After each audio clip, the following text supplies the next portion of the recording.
right, if we can have everybody's attention, we're going to get started now. Chris Johnson's our demonstration tire tonight. He'll be our presenter later on. Most of you probably know Chris. He's the founder of Living Waters Fly Fishing in Round Rock. One of the best, if not the best fly shop in Texas. If you need stuff, give him a call. He'll be glad to help you out. Chris has been tying for quite a while. He's an ambassador for several of the organizations out there. He probably sells more whiting hackle than anybody in the state of Texas combined, I think. Guaranteed. And so I'm going to let Chris start tying for us. That's all you have to say about me. We'll wait till the presentation goes. I was expecting way more like slanderous things. And You didn't offer me a discount last time I was there. man, well, I feel like that's working for me. I was expecting all the negatives, like, well, he's just a feather peddler, you know, kind of thing. So, all right. Well, thank y'all for having me. As always, it's a pleasure to be up here. I don't like traffic and I don't like driving a long way from home, but I do like you guys a lot. So y'all are the reason I'm here. So I can tie flies just about anywhere, but thank you so much for having me up. And I understand I'm your tying demonstrator tonight, and I heard I was fly tying before the meeting. I didn't know it was so official. I was not aware of that. But apparently it is, because I'm now on camera and they've got me over here looking at everybody. And then I'm also your speaker. So apparently y'all's club is in financial trouble and y'all needed 2-for-1 special. So that was that. So I brought some raffle items tonight. I did not come empty-handed. I will help you. Yeah, of course. So, all right. Well, tonight, I figured we got an hour, right? Roughly-ish. And then if we lapse over into the social hour, then sue me. I don't care. It's just fly tying. We always leave. And so, yeah, right. You can leave. Y'all can go be social somewhere else. It's a church. It's a fellowship hall. Come on. So, We need to get burgers on the wall. is that what it is? I already ate, so I managed to find some crawfish on the way up. You're fine. It's all none of that's a problem. Yeah, Kira Kwam almost made me late. Didn't even bring any donuts with you. I didn't bring donuts, and that's on me. I should have brought donuts. That actually was that's a gross oversight. So tonight we're going to stay on the crawfish theme. I like crawfish. I just ate some, so that proves the. I figured, you know, you are what you eat. That's not great, but I'm going to tie them now. So I just felt like I had this connection. If I did crawfish etouffee before I came here, then I'd make a little better crawfish. So tonight what we're going to do is we're going to do 2 patterns. They're both, let's see, I think as of next year, they're both going to be in the catalog for Umpqua. So one of them already is with the Rio Bandito, which is my obviously go-to Rio Grande cichlid fly. You're going to hear a lot about it tonight because that's what the presentation's on. At least I understand it. Jack, is that still what we're talking about? Yes. Okay, good. That's the only one I brought, so just checking. Good thing. Yeah, I was about to say, so I mean, I think I've got the Hill Country presentation on there too, so if we just need to, you know, ad-lib, I can just start doing finger puppets or something. Yeah.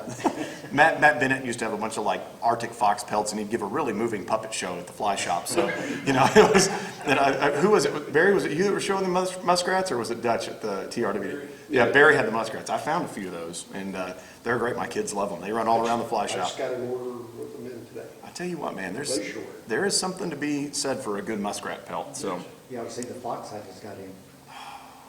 We don't need to talk furs right now. We're going to tie with squirrel tonight. And then I actually have some Australian possum running around here too for the Rio Bandito. And the only reason you know it's Australian possum is it's got a weird accent. It's really strange. So the only way you know it's Australian. But tonight we're going to start with the pinch hitter. This is one that Umpqua is picking up as a fly. It'll probably come out in 23, 24, somewhere around there. The weird part about this fly, I like crawfish patterns that stand up and that the claws actually splay out. So if you've ever watched a crawfish, how many of you have ever seen a crawfish, defend itself against sudden death? Okay, very good. So whether it be in a boiling pot or whether it be a bass, same posture every time. Claws out, I'm going to kill you. That's the posture of a exactly. Praise Jesus, whichever. I don't know what they're doing. Meet my maker. I don't know what's coming, but anyway, the whole deal. I mean, we're in a church. It just fits perfectly.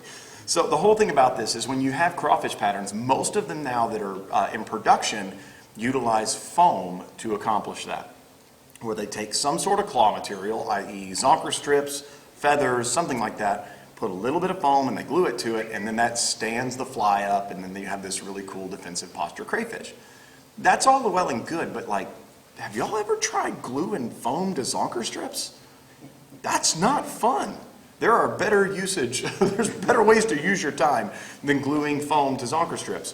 And if you can accomplish actually making the fly stand up in a defensive posture without the use of other additional materials, it keeps your bench small, your investment is smaller, and your tying process is quicker, all of which I'm concerned about as a guide. So the whole basis of this fly is you gotta have a good backbone.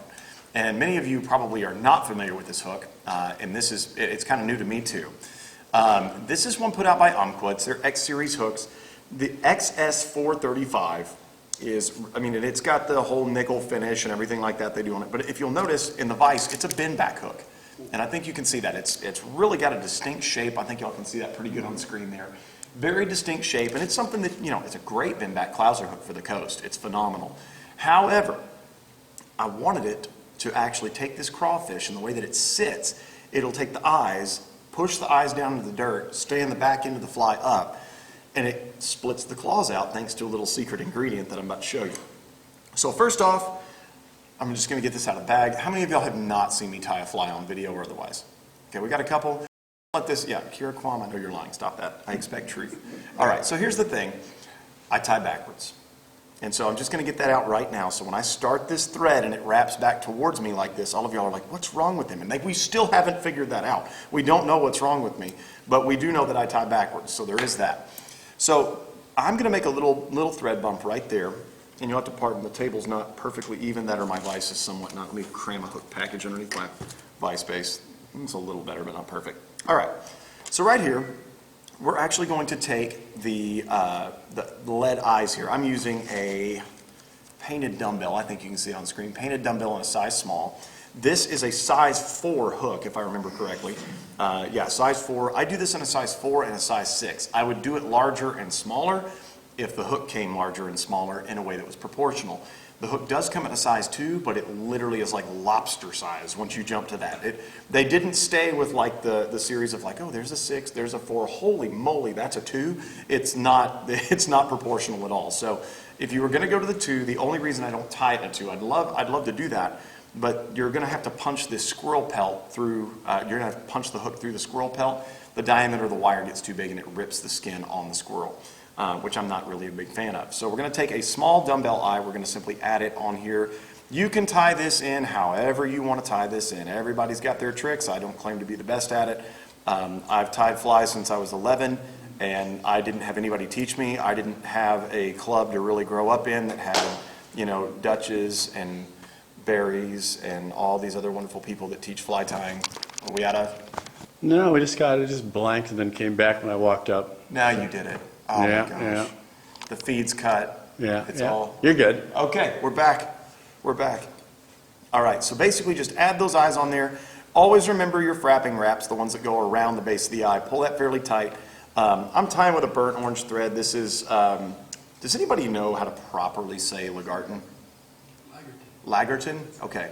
But it's made in France, so I feel like it would be like Lagarton. Yeah, exactly. So I don't think you're right either. So, yeah, exactly. You got to have a little bit of like, escargot in your throat when you say it or something.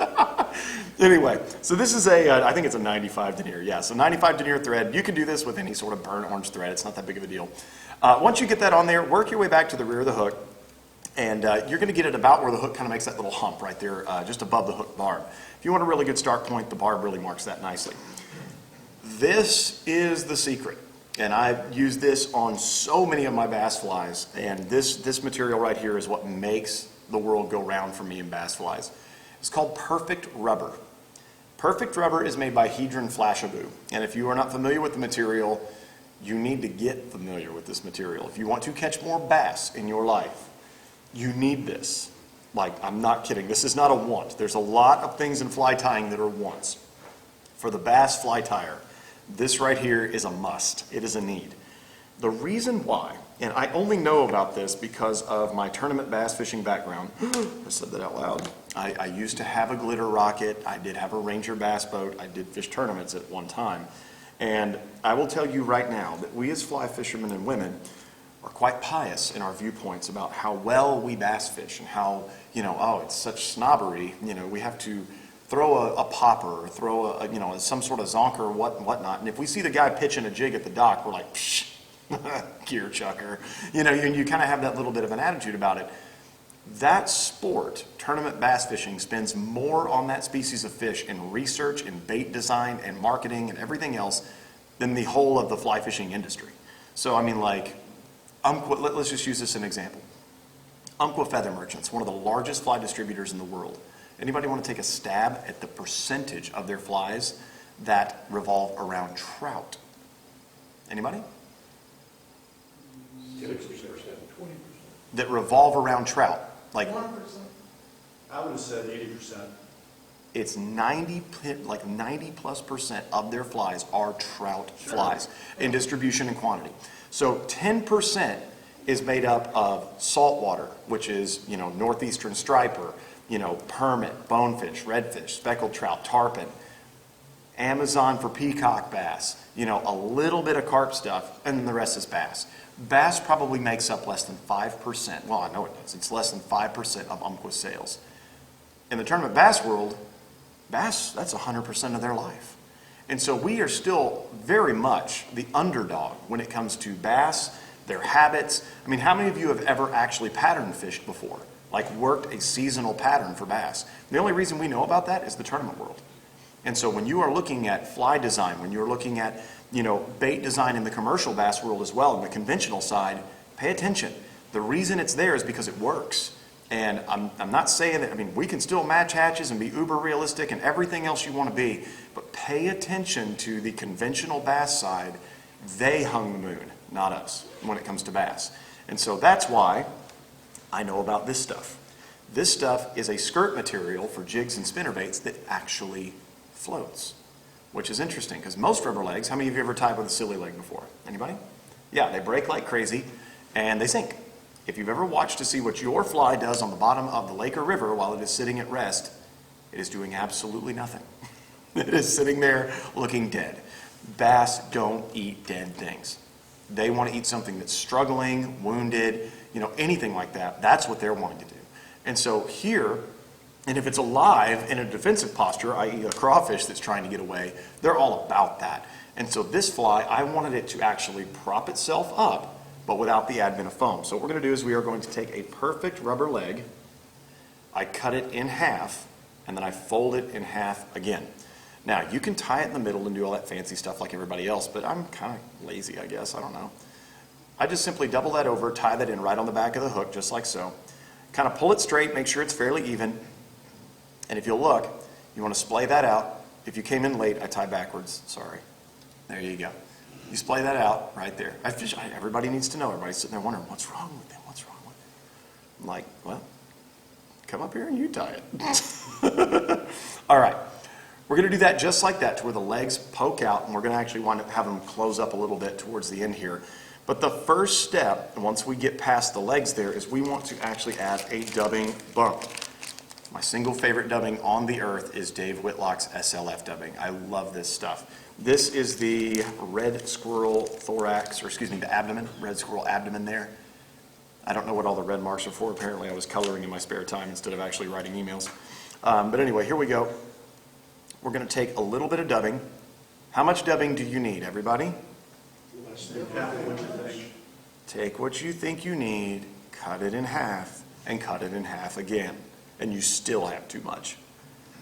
Dubbing is better served lightly. All right, so here we're going to take a little bit and make our little fluffy dubbing noodle, I guess is what people call it. I don't really know why. It doesn't make me hungry when I see it, so I'm not really big on the noodle illustration, but there it is. A dubbing noodle. You are going to take this dubbing noodle and you're going to kind of stack it. Just kind of go back a little bit, go forward a little bit, and you want to kind of pile this stuff up and make you a little dubbing bump. You'll see that now it is starting to look very, very round. That is good. That is what we want. That right there keeps the claws of this crayfish, which I'm about to add, it's going to keep them separated. And so that's going to cause them to splay out to the side. Because the legs actually float, this fly, because the eyes are on that side, it's going to invert.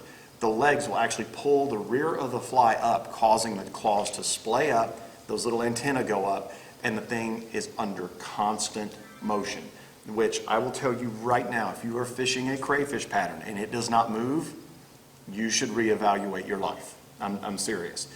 Motion, was that a little strong? Your whole life?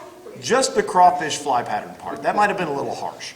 So If you are fishing a crawfish fly that doesn't move, look, you know it's true. I mean, if you've ever sight fished for bass in the hill country, which by the way, we have gin clear water that's incredibly beautiful, that has very, very smart fish in it. You can go to East Texas and thread a sock on a 5/0 hook and catch a bass. I've darn near done it. So, I mean, that's the whole deal. They're not that bright over there. I love fishing for them, but they're just not that bright. You see a 17-inch bass in the hill country river, and he goes, "You're going to throw that at me?" And I mean, like they're not real appreciative if the thing doesn't look like the genuine article. And so here, to have a crawfish pattern that is under motion, and so that's why there's squirrel in this, there's a floating rubber leg that consistently moves in the slightest microcurrent, and there's also going to be soft-hackled chickaboo in this, which is that little fuzzy bundle of wonderfulness right there. And I don't know, that comes off a spay chicken, which I'm like, that's awesome, man. I didn't know chickens could pretty much grow hair, but I'm down with it. So the whole deal is this fly moves even at rest. That is what, this thing sells itself. You don't have to do anything. So, step next, crawfish claws. There are very, very few materials on this earth that do a better job at claws than Squirrel Zonker. So here's the trick to Squirrel Zonker. A lot of people I see that cut Zonker need to know this. You need to give it a little bit of a part. Okay, so it's got to have that little part right there. You can see right above the eyes where I've parted the Squirrel Zonker. Keep the stuff to the rear, and then cut that off. That way, this skin doesn't poke out past the hair. You want this to be a real good, even bunch that it basically the hair comes even with the skin there. I'm going to cut off more claw than what I need because I know where to get more, I guess. I own a fly shop.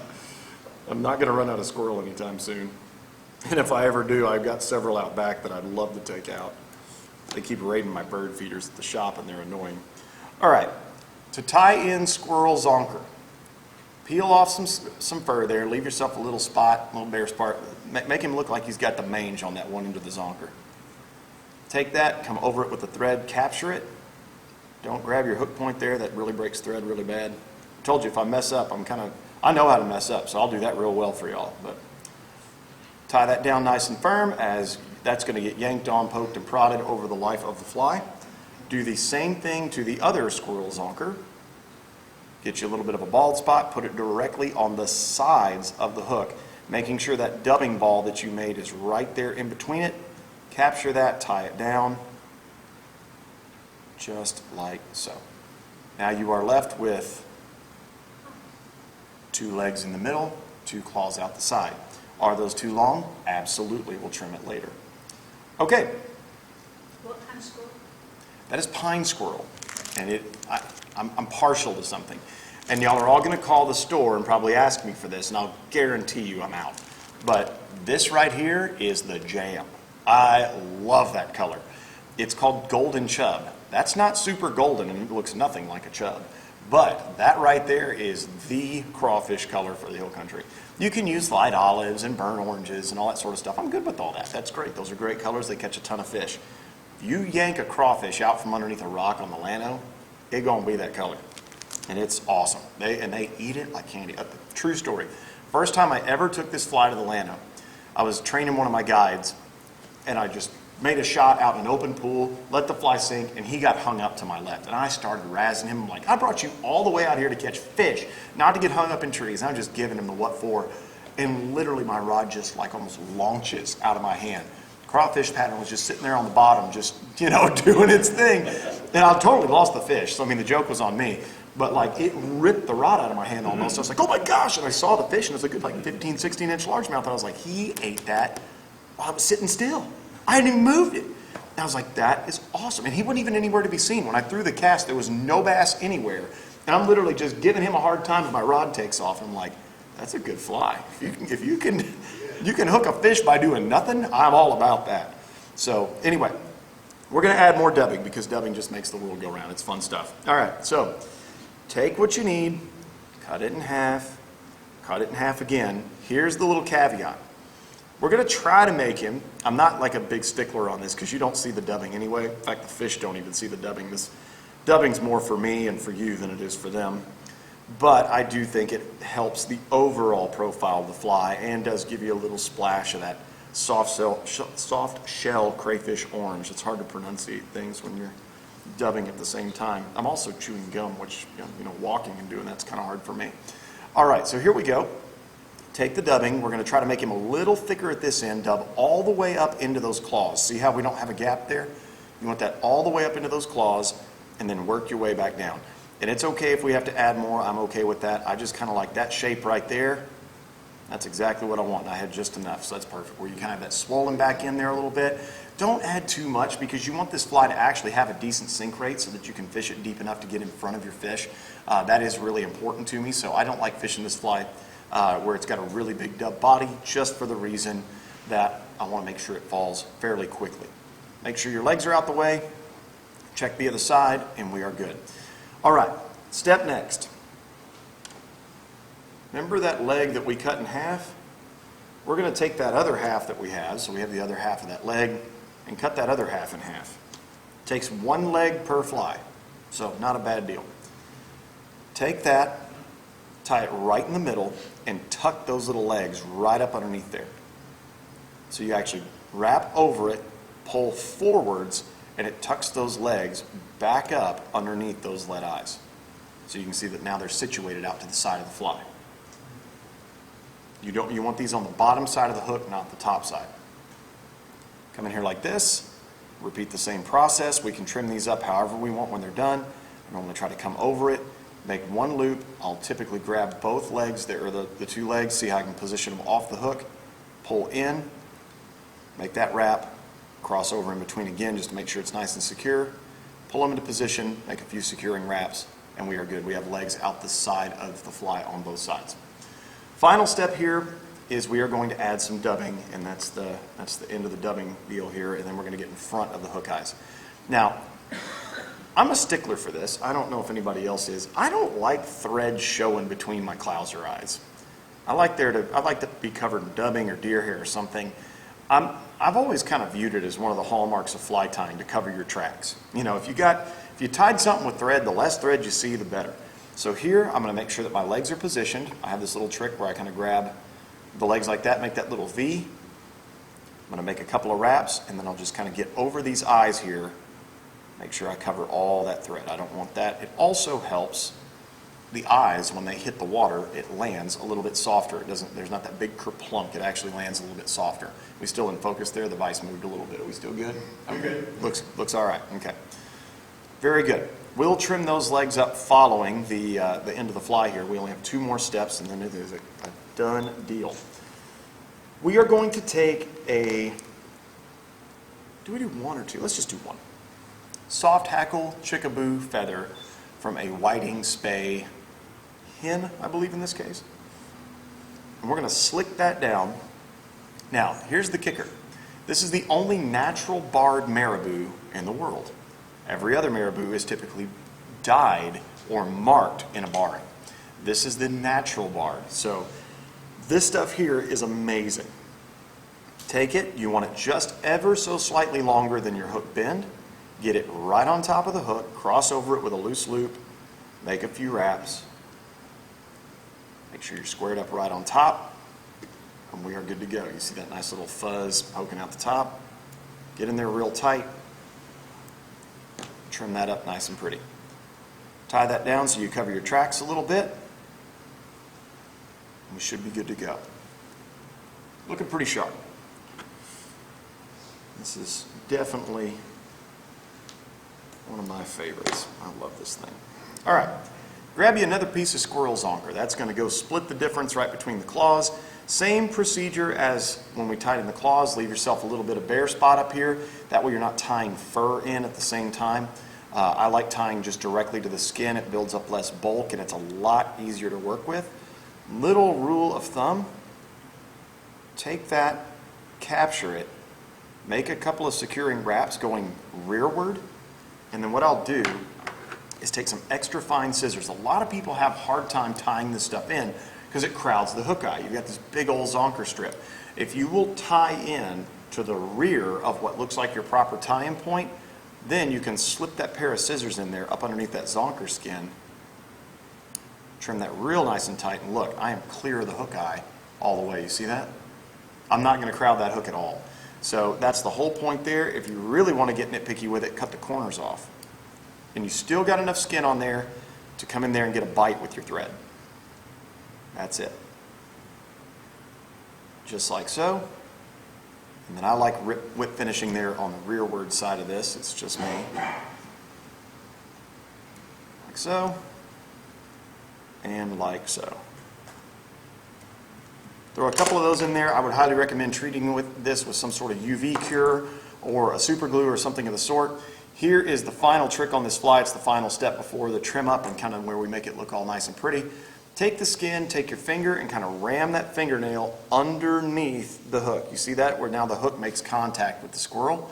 See, a lot of people that try to push squirrel or a zonker onto a hook and have a really hard time with it. But if you'll look, if I let go, it actually kind of stays in place, and you'll see that it actually has a little bit of slack in there, where there's actually a little bit of a bend, where if I push my finger into that, it's not going to move. My hook very easily goes through there. Once it's through, make sure it's dead center, and slip it down over. And I'll put this up where everybody can see here. You got the trifecta. You got the strip through the middle and a strip on each side. The strip in the middle, we are going to trim as short as possible without cutting the actual part that goes through the hook. We don't want that. Okay. Now what that gives us is 2 claws out the back, 2 antennas hanging out the back, and 2 legs out each side. With a final trim, I normally try to do this on the table. I'm going to shorten those claws up to where they're a little bit more size appropriate. You can be the judge of however you want that to be. I like mine fairly short just because I don't want fish to get a mouthful of squirrel. I want them to get a mouthful of hook. I mean, I don't know about you. I kind of like hooking the fish that eat my fly, but I mean, if you're like hyper catch and release and don't even like hooking them, you know, do whatever you got to do. I mean, whatever floats your boat. Trim your legs pretty short. We don't really need those way out there super dangly. Final look at this guy is about like that. So I think everybody can kind of see that for shape and size. That right there is a spitting image of a crawfish in the water. Our fish at Brushy Creek, I mean, a lot of people know that I fish that. A lot of times I do it before work. I get asked every single week, where did you catch that bass? And nobody ever likes my answer. I'm like, across the street. And they're like, you did not? I was in there last week. I didn't catch anything. I'm like, I didn't say I caught a lot of bass. I just said I caught one really good bass. And so you may not catch a ton, but I have thrown this fly in front of some of the most educated fish that we have in Round Rock. And I had one this spring. I should have dug the picture out, but I don't have it on me right now. I had a Guadalupe bass this spring that I saw, and it wasn't spawning yet. And I was just like, oh my gosh, that is a very, very good looking female. And my wife's okay with me saying that. It's okay. It's okay. I can talk about good looking females as long as they're fish. It's all right. But this is all being recorded too, so this is fantastic. I love you, honey. So anyway, the whole deal with this is that I saw this fish and I was like, oh my gosh, I want it. I wanted it really bad. It's just a very, very good looking, probably 14, 15-inch Guadalupe bass that literally was almost as big around as it was long. Just perfect. Just that one of those just mega loaded fish that you're like, I'm going to let you go. I just want to spend some time with you. I just want to get to know you a little better. You know, it's okay. We don't have to have a second date. First one's fine. But the whole deal is that I got out there, the fish wouldn't take a thing. I took some of my like heavy hitters, my creek leech, some of the, the Rio Bandito. I threw that on that fish. That fish literally did not give me the time of day. Swam over my fly once, literally swam at it, never even tipped down to look, just swam right over my line and my fly. And I was like, well, that was very, very disrespectful. And it hurt me a little bit. I was just like, I really honestly thought I was going to get a little love there. And I thought it was going to be really a good experience of watching the fish square up on the fly, getting to actually sell it and kind of have it. Nothing. I invented this fly that spring. I was like, I still have time. I went back, looked around, didn't see the fish. Right as I'm leaving, saw the fish. Threw my creek leech on it again because that's what I was using. And I was like, all right, this time. Snubbed it. Cold, hard snub. Swam right up to it and just, Didn't, literally gave it kind of the side eye and just swam off. I was like, you jerk. I mean, it makes you feel terrible when they just snub it that hard. And then I was like, well, I've got one of these. Let's see if it'll do the trick. The fish posted up against the bank. It's back to me. I threw the fly outside of its field of vision. I hopped that thing into its field of vision and left it. And I moved it about a quarter of an inch. And it felt that little bit of vibration, spun around, saw that fly, and engulfed it immediately after refusing 2 or 3 other patterns that morning. And I was in plain sight of the fish when it ate the fly. I landed that fish. And I have a really good picture of that fish. And it's still my favorite fish. I think that was from this spring, because this is a pretty new pattern for me. And it has just been nothing but like stone cold killer on our hill country streams. So this one, tie it in burnt orange if you're in dirtier water, black, black and red, browns, anything like that. It does a very, very good job if you're trying to tie anything that's kind of more that crayfish profile. Coincidentally, when fishing the fly, you can't really see that on camera, but it actually sits up at that angle. I have a tutorial on our Vimeo page of how to tie this, so if you're interested, go to vimeo.com/LWFF for Living Waters Fly Fishing, and I have a step-by-step video on there where it's zoomed in nice and close, and we even show you what it looks like in the water bag where we do a tank test on it, and you can see the fly actually stand up, and it's looking good. I'd eat it, so I mean, I'd throw it in a boiling pot for sure. So did the antenna come up under the claws and hold them up? Since the claws are actually suspended up at that point, basically everything's just propped up, and so it's just buoyant because the back end of the hook is up. The claws actually sink ever so slightly, and the antenna stand a little bit higher, which is just dirty. They can't stand it. They can't stand it. I would not want to be a bass and have that thrown at me. They love that thing. So that is the pinch hitter. So any questions? Answers? Yeah. You should have named it Hop, because if it only has one leg. It is true. It only has, yeah, the cripple crawl. There you go. There it is. Hop along. Now, we went through several names for this one, and oddly enough, there was actually a gentleman in Canada who, I think back in 2002, 2003, somewhere in there, he had one of his flies submitted to some sort of like online fly tying magazine, and he had a spay fly called the pinch hitter. And so when I went to go look for fly names, it's like the pinch hitter would be perfect.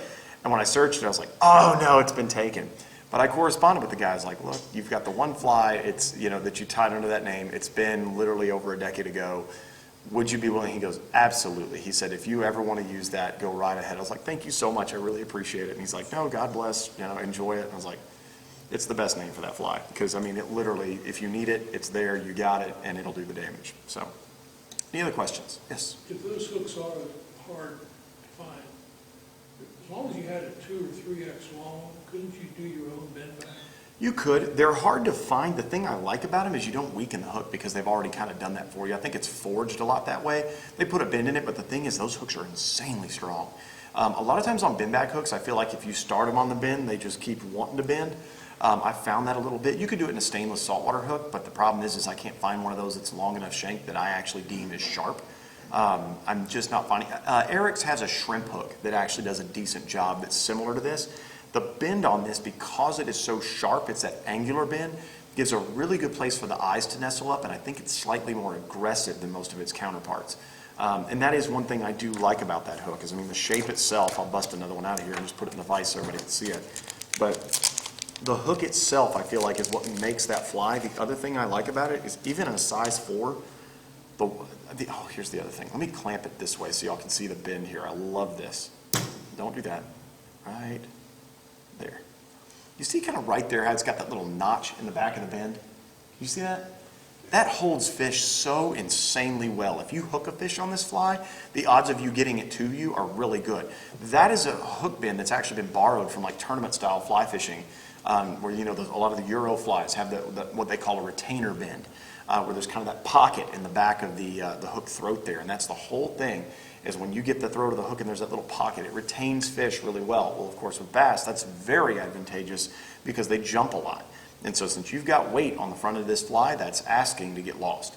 And I mean, that or have it, shaken off. This hook does a very good job of retaining fish. The number one thing I can do wrong is probably put too much pressure on a fish where I just get in a hurry. But it'll hold. You can hang, and everyone I've stuck, I think I've lost one fish that I really wanted to catch on this fly. Everything else I've hooked on it has come to hand.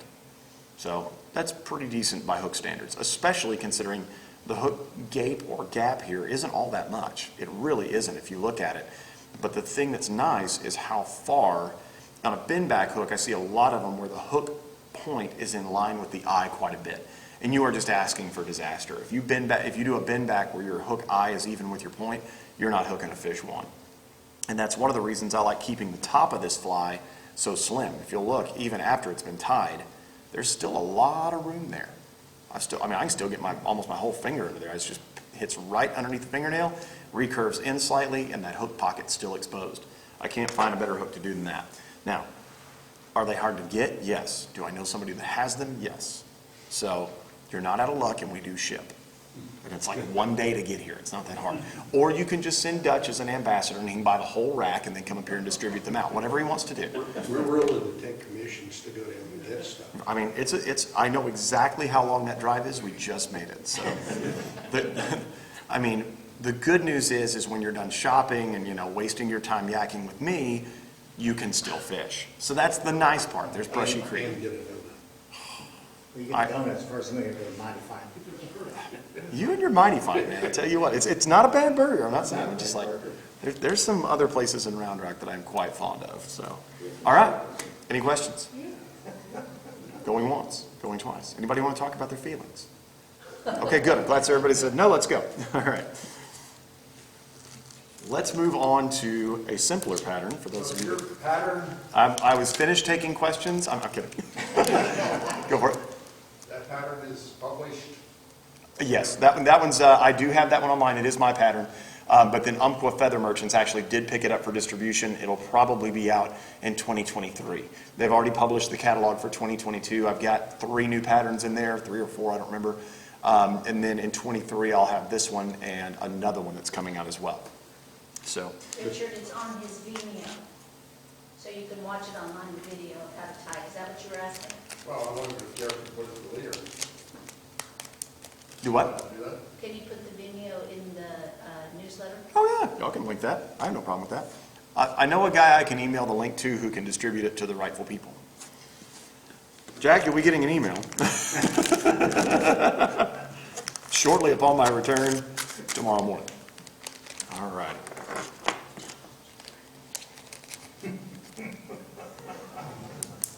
That wasn't very nice, was it? He gets so busy. She's accurate. She's accurate. I'm not going to falter for speaking truth. Okay. Let's Rio Bandito it a little bit. How are we doing on time? Where are we at? Got 20 minutes. Oh, man. This flight takes like a minute. That's the fly. I caught that huge bass on. It was the Rio Bandito. See? It was, I mean. That's awesome. And Tell I was me. the only one that had that, and I was pulling in those sunfish and the bass. And it was crazy. They were loving it. I must confess, I fished the Llano last weekend. I had the single best day of fishing for Rio Grande cichlids I've ever had in my life. I think I broke 3 figures on my own, just in cichlids. I had probably close to that many sunfish, and I don't know how many bass. It was, I got really darn close to breaking 200 fish a day, probably. It was just one of those days where I'm like, can they all just be like this? This is amazing. I'm like, anybody, Chris Wiesenhutter, who is here with me, he would have enjoyed that. 200 some odd fish in a day, you weren't doing it. Yes. Oh, what's that like? Yeah, exactly. I owe Chris a really good fishing trip one of these days. So if y'all have not said hi to him, by all means do so before you leave. He is a wonderful person and a very dear friend. And he basically came to keep me company for the 6 hours of drive time that I had getting here and back. So, all right, the Rio Bandito. It's my #1 cichlid fly. You're going to see it in a lot of pictures tonight in the presentation. The way you'll know it's the Rio Bandito is it's got one of those on the front, got a little red bead. I am not stuck on like this is the only hook you have to use to do this, but I have become quite fond of that jig trophy hook. Is that a 490? Yeah, 490. I don't know my numbers on Hannock or Hanak or however you want to say it. But I don't know my numbers on that. But that jig trophy hook, there is something to be said for this because any jig hook will technically work. However, I've been catching some awfully large cichlids. And that is, I think, all of our goal is we want to catch a fish, then we want to catch a lot of fish, and then we want to catch like a big fish. Well, cichlids were such that I'd caught them all my life, but they'd all been, smaller than my hand. And then I caught a really big one day. I caught one when I was about, I was probably about 14, 15. I caught it on conventional gear, in a creek by my house. That creek and that section doesn't even have cichlids in it anymore. It's really sad. I caught one that measured over 12 inches and weighed over 2 pounds. And I was just like, you've got to be kidding me. That is a huge cichlid. I was like, that's a really big fish. I was like, how to look up what the state record is, and I let it go. It would still stand to this day had I actually done the things. I had broke it at that point by like a pound.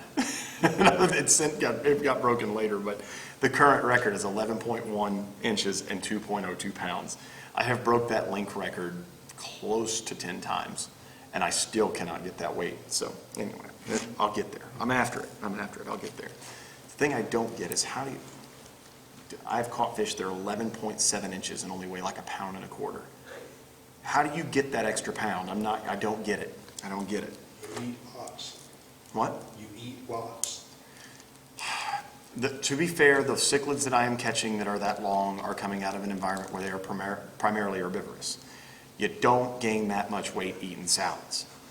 You can eat crawfish etouffee and gain that weight. Tonight will be a perfect example of that.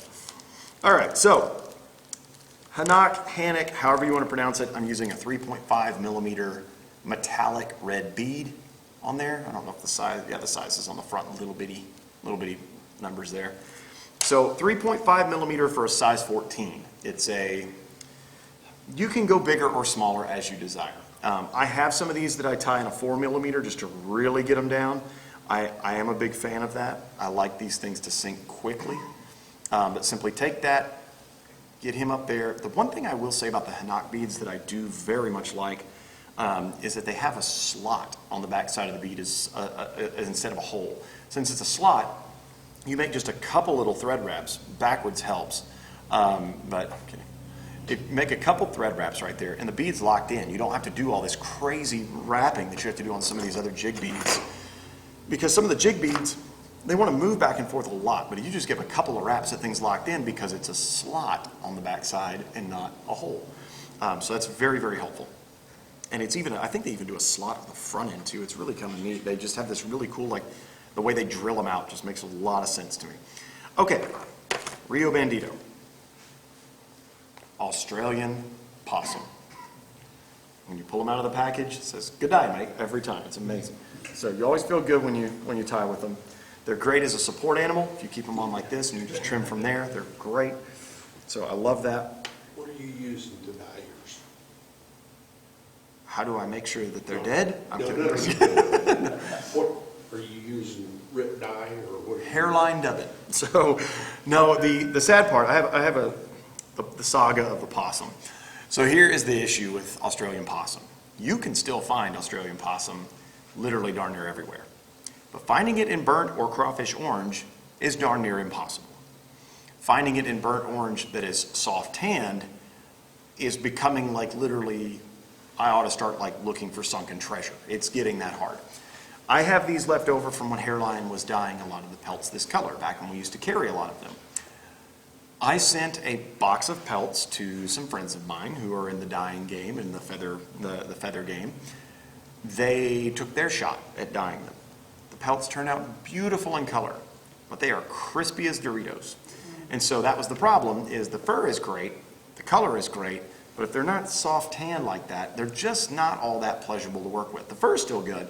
So the good news is I might still be able to get the fur, but it's going to be on a hard hide, which isn't my favorite. I'll deal, but I'd still rather have that than nothing. But I bought from a guy that shall remain nameless about 40 Australian possum pelts that I personally got to actually pick through and cull through and everything. They look amazing. I'm working with Umpqua right now. They're possibly going to actually have some dyed for me. I asked Caroline if they would be willing to, but due to material shortages and just general workloads right now in the fly tying world, they politely declined. They said, we just simply do not have the bandwidth to do that right now. So I am either A, going to find somebody else to dye the possums that I currently have in a giant box, because it makes no sense to have 40 possums that are sitting in a box doing nothing. Or I will B, wait until a more opportune time. So I'm not going to accept like burnt orange has got to happen. So this is what they call frost tip crawfish orange. I do not have it anymore in the shop. We sold through every last patch of it that we had. But you can also substitute, like you can sub-rabbit for this if you have to. It doesn't look as good, But you can also like take like a squirrel body hair, like this pine squirrel, and in your smaller ones, tie that in for the tail and use rabbit for the body. So if you want to, you can sub this. As long as you have a fur that you can spin in a dubbing loop, you're going to be fine. I like the Australian possum because it has the guard hairs, has the underfur, has everything. The other thing is when I pull the underfur out, it creates the dubbing to do the rest of the fly. So first things first, cut you off a little puff of Australian possum hair, fur, whatever you want to call it.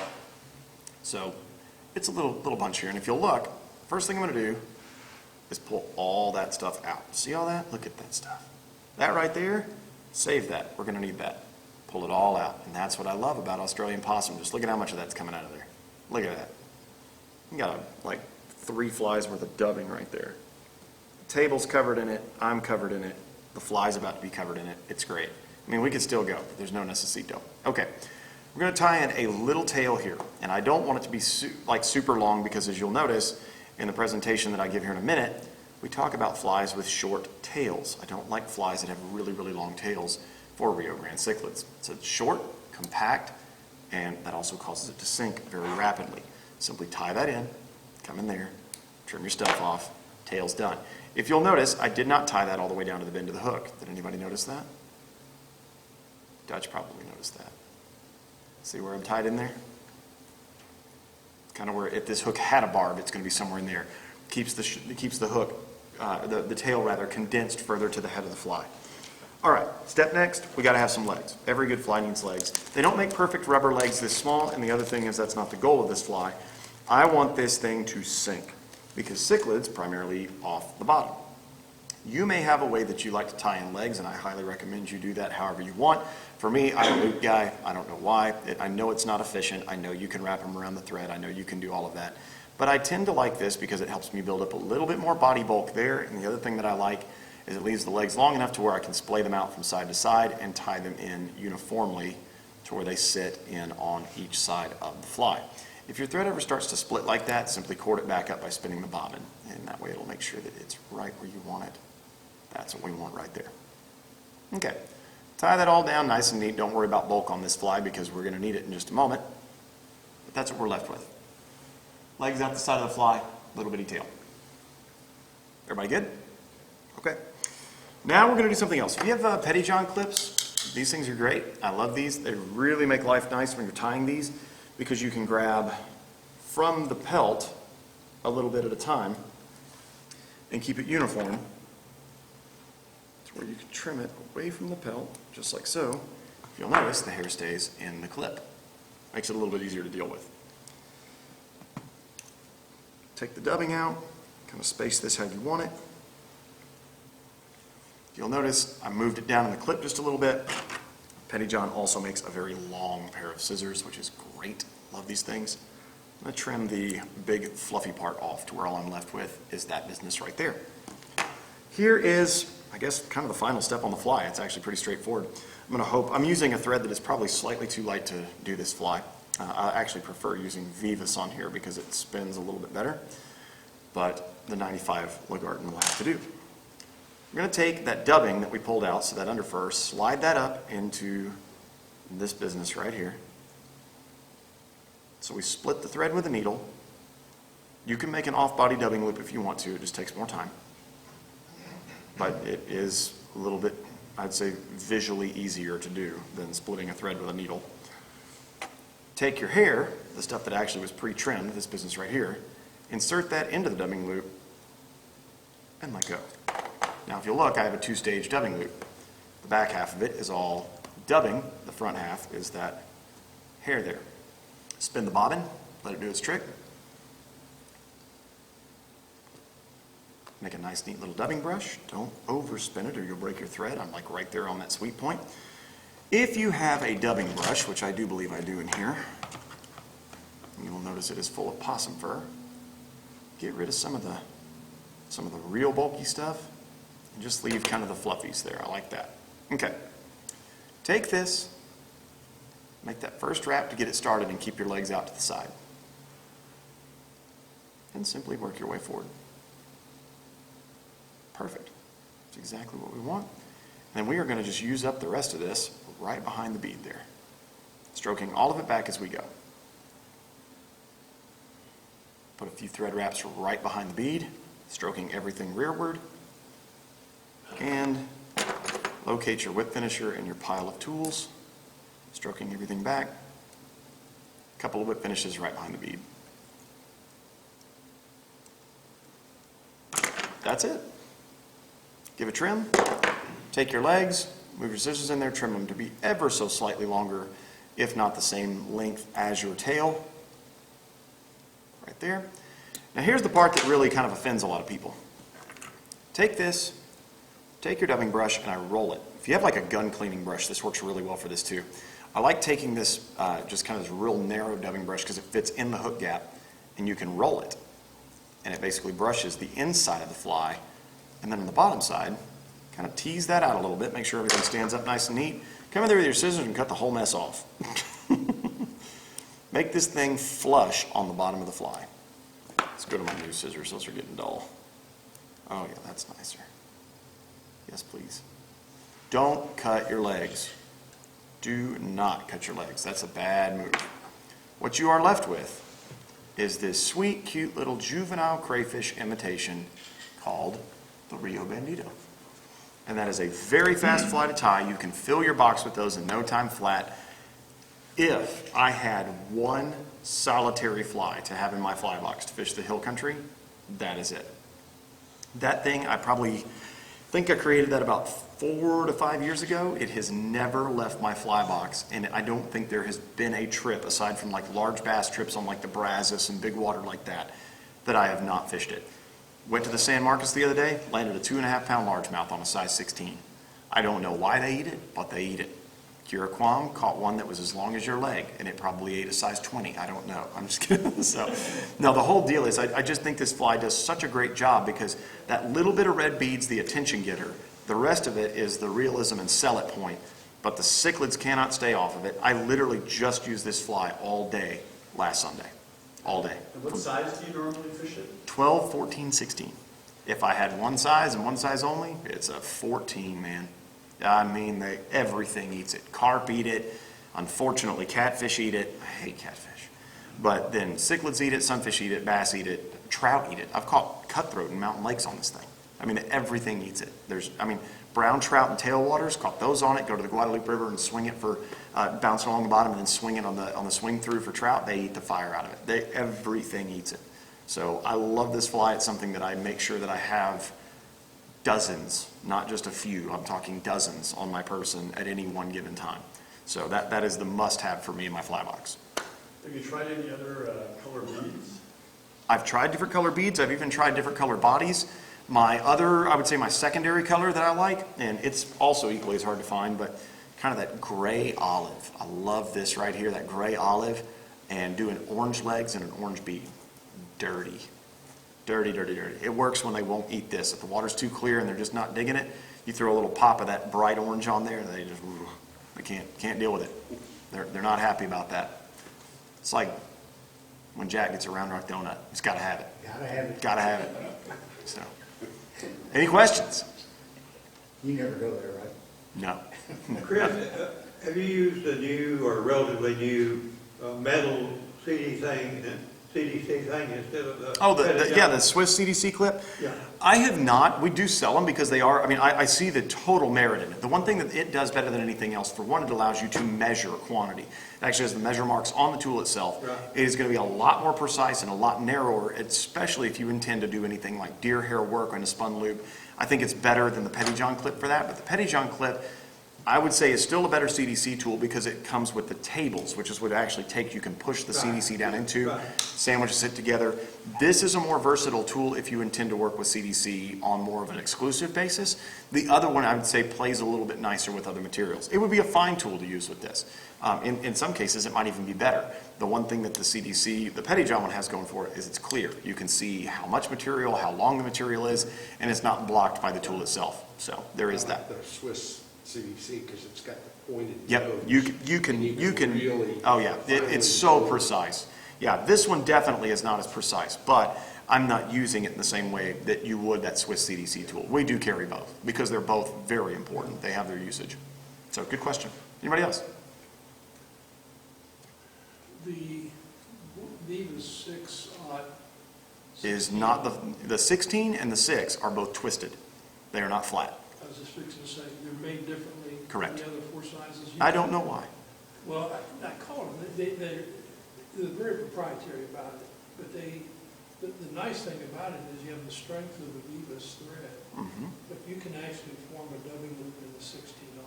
Yeah, it's true. Yeah. I mean, and the Vivas also has something else dirty that they don't talk about either. It's terrible if you use it, it's like the closest thing to cheating on your micro dry flies you'll ever get to. They make a 30 denier gel spun. And it's literally spider web thin, but if you break that stuff and it breaks on the spool, throw it away. You'll never find the end of it. It is so small, but you can spin deer hair with it. And on like a size 20 if you wanted to. It's amazing. So that's some pretty incredible thread. I keep a couple of spools for rainy days and for days that I really know I'm not going to get frustrated when it breaks. If you're having a difficult fly tying day, don't tie with that stuff. If it breaks, you're going to be like, why did I ever buy this? I hate this sport. I'm giving this up forever. You know, it's bad. But don't use that on your dark days. But the 30 denier gel spun will get you out of a jam. And even if you want to finish like a hackle fly on it, this is a dirty trick. If you've never done this on a dry fly, everybody's struggle is how do you get a hackle so condensed? How do you get it so packed? Well, you don't take a deer hair packer and go in there and pack it. If you want to get one, you see like on Instagram now where they have these ones that are just perfect, like in a row. You do realize that's like super easy to do, right? It can only be done one way. And when I found out that this is how you do it, I was like, well, that's cheating. And I kind of felt like a little betrayed because I was like, man, that guy has such talent. And then I was like, oh, he just did that? You can only do it with a saddle. You can't do it with a cape. So if you have a cape, you can't get that perfect little line that you see where they have this perfect one right after the other, and you're like, dude, this guy has been tying hackle in his sleep. He literally took a hackle and he stripped half the feather. That's all they do. They strip half the feather. That way, there's no hackle wound inside itself. Everything splays outward.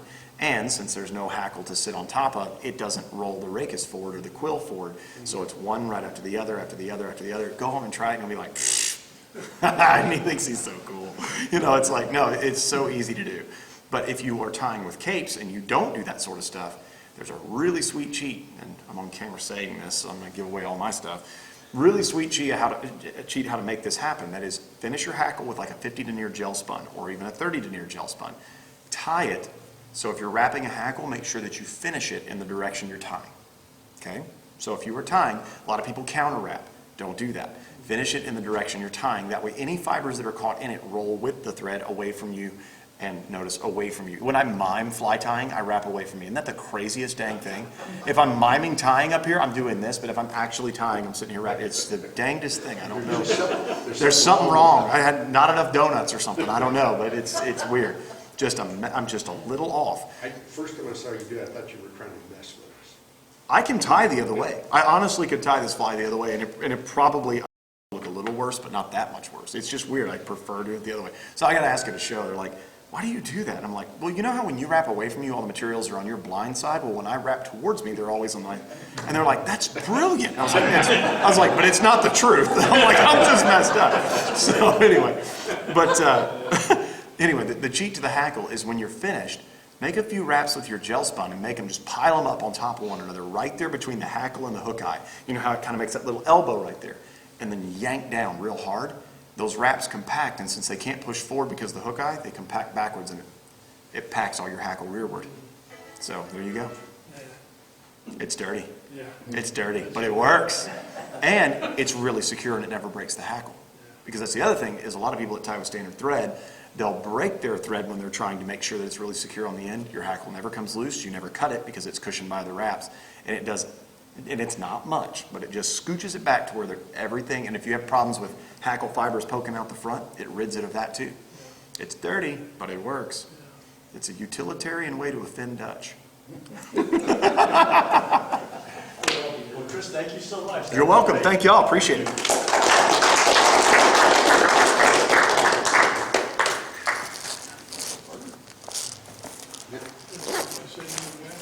So I've been dying my possum with